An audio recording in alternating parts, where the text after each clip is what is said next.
DSP Saheb గారు, Janasena party నుంచి సుజాత గారు, అందరికీ నమస్కారం. ముందుగా సుబ్బారావు గారు, సార్ ఏంటి సార్ ఈ దర్యాప్తు ఎంతవరకు వచ్చింది? నిన్న సిట్ విచారణలో ఇద్దరు అన్నదమ్ములను వేరు వేరు గదుల్లో కూర్చోబెట్టి, ఎవరు ఈ జగన్మోహన్ అట్లాగే జనార్దన్ రావు ఇద్దరిని కూర్చోబెట్టి కీలక విషయాలు కూడా బయటకు వచ్చినటువంటి పరిస్థితి. సో దాంట్లో అదేవిధంగా ఈ 5J brand, 5J small 4, 1 big brand ఏంటి, వీటికి సంబంధించి ఏం చెప్తారు సార్? ఇక్కడ ఒకటండి, ఆల్రెడీ గతంలో మద్యం బ్రాండ్లో అంతిమ దోపిడీదారు వైపు విచారణ జరుగుతోంది. 2019, 2024 మధ్య జరిగినటువంటి కోట్లాది రూపాయల కుంభకోణంలో ఒకవైపున విచారణ జరుగుతోంది.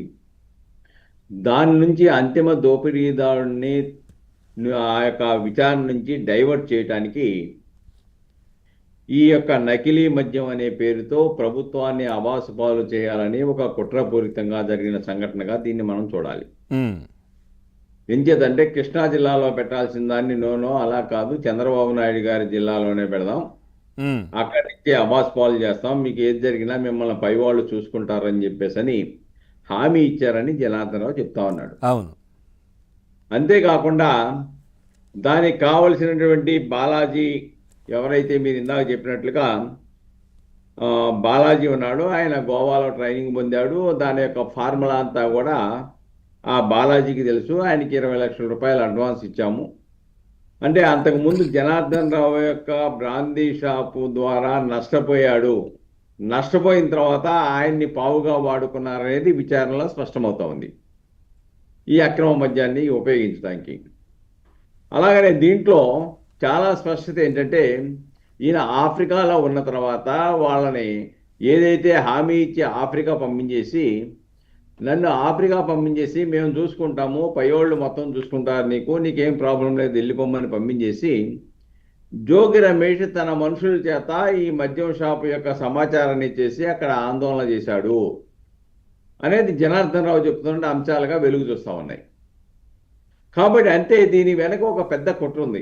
ఎంచేతంటే ఇప్పటి వరకు రాష్ట్రం మొత్తం కూడా వైఎస్ఆర్సీపీ హయాంలో వాళ్ళ నాయకులు, ఎంపీలు, కుడి ఎడమలు, లేదంటే ఆర్థిక సలహాదారులు వీళ్ళంతా కూడా జైల్లో ఉన్నారు. బెయిల్ మీద కొంతమంది వచ్చారు.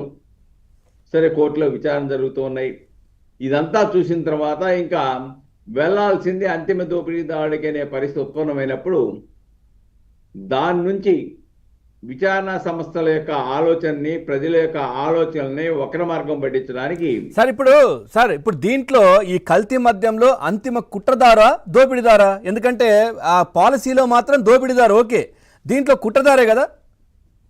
డెఫినెట్గా అండి, దీంట్లో ఒక మద్యంని ఆ విధంగా తయారు చేసి, నకిలీ మద్యాన్ని తయారు చేసి ప్రజల ప్రాణాలతో ఆడుకొని అది ప్రచారం చేసి పట్టించేసి ప్రభుత్వాన్ని అబాసుపాలు చేసి, ప్రభుత్వం చేతకాని తన ప్రభుత్వం, లేకుంటే ఈ హత్యలన్నీ కూడా ప్రభుత్వం చేసింది, ఈ వ్యాపారంలో కూటమి ప్రభుత్వానికి భాగస్వామ్యం ఉన్నదని చెప్పేసి నిందలు వేసి తద్వారా రాజకీయ లబ్ధి పొందడానికి ఒక కుట్రలో అంతిమ రాజకీయ లబ్ధిదారుడు ఉన్నాడు.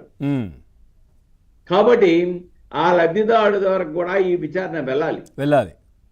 ఈ కుట్రపూరితంగా ఏదైతే జరిగిందో కూటమి ప్రభుత్వాన్ని అబాసు పాలు చేయాలి, వీధుల పాలు చేయాలి, ప్రజల్లో వ్యతిరేకత సృష్టించాలి అని చెప్పేసి ఈ యొక్క నకిలీ మద్యం తయారీలో కుట్రపూరిత ఆలోచన ఉందో. ఎందుకంటే సార్ దీంట్లో ఈ జనార్దన్ రావు చెప్తూ, జోగి రమేష్ నాతో అన్నాడు పైవాళ్ళు చూసుకుంటారు ఏదైనా అని చెప్పేసి. పైవాడు అంటే ఎవరు? పైవాడు అర్థమైపోతుంది కదా, ఎవరైతే నెక్స్ట్ రాజకీయ అధికారం కోసం ఆతృత పడుతూ ఉన్నాడో ఆయన వేరే చెప్పవలసిన అదే కదా.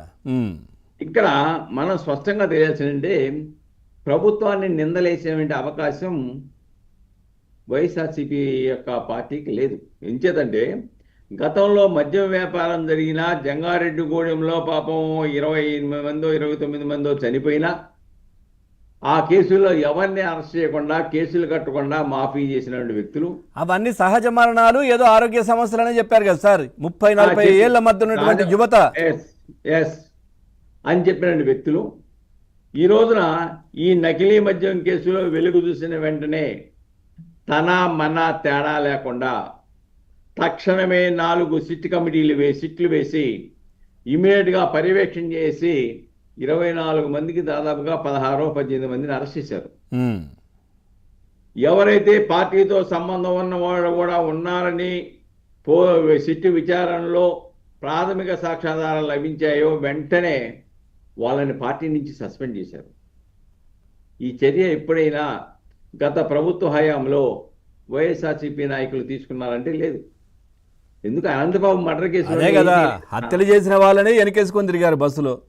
వాళ్ళే వెనకేసుకొని తిరిగారు. ఉమ్, కాబట్టి ఇక్కడ ఒకటి ప్రభుత్వం, కూటమి ప్రభుత్వం యొక్క చిత్తశుద్ధికి నిదర్శనం ఏంటంటే తప్పు జరిగిన దాంట్లో ఎవరిని వివక్షత చూపించకుండా నిష్పక్షపాతంగా విచారణ జరిపేసి ముద్దాయిలను అరెస్ట్ చేయడమే కాదు, అరెస్ట్ చేసి వదిలేస్తే గొడవ లేదు. కానీ అరెస్ట్ చేసిన తర్వాత కూడా 10 మందిని పోలీసు కస్టడీకి తీసుకొని విచారించి ఎవరెవరి పాత్ర ఎలా ఉంది, దీంట్లో ఎలా జరిగిందని Okay. చెప్పేసి ఆధారాలు లాగటంలో కూడా క్రియాశీలకంగా వ్యవహరించిన విషయాన్ని ఇక్కడ మనం గుర్తుంచుకోవాలి. రైట్. కానీ అధికార పక్షం మీద బురద జల్లాలనేవి తప్పుడు సమాచారంతో తప్పుడు సమాచారాన్ని వెల్లదైతే అది ఎక్కువ కాలం నిలబడదు. ఎప్పటికైనా ప్రజలు తెలుసుకున్నారు. అంటే దీంట్లో రెండు సార్, ఒకటి ఆర్థికంగా కల్తీ మద్యాన్ని సరఫరా చేసి ఆర్థికంగా, ఇంకోటి రాజకీయంగా కూడా లబ్ధి పొందాలి అనే ఆలోచన చేశారు. దీంట్లో రెండు ఆలోచన దీనిలో స్పష్టంగా కనబడతా ఉంది. కుట్ర ఆ కుట్రలో అసలు భాగస్వామ్యం, కుట్రలో అసలు లబ్ధిదాడు ఎవరు అనేది ఈ రోజున వెలుగు చూస్తే, ఈ జే బ్రాండ్ అధినేత ఎవరు ఎస్ అనేది వెలుగు చూస్తే డెఫినెట్ గా రైట్ సార్. దీంట్లో చాలా విషయాలు వెలుగు చూస్తాయి. ఇంకా లోతుగా విచారణ జరిగితే మనకి ఇప్పటి వరకు వెలుగు చూడండి అనేక కుట్రపూరిత అంశాలు కూడా వెలుగు చూసే అవకాశాలు ఉన్నాయి. Right sir. సాహెబ్ గారు నమస్కారం.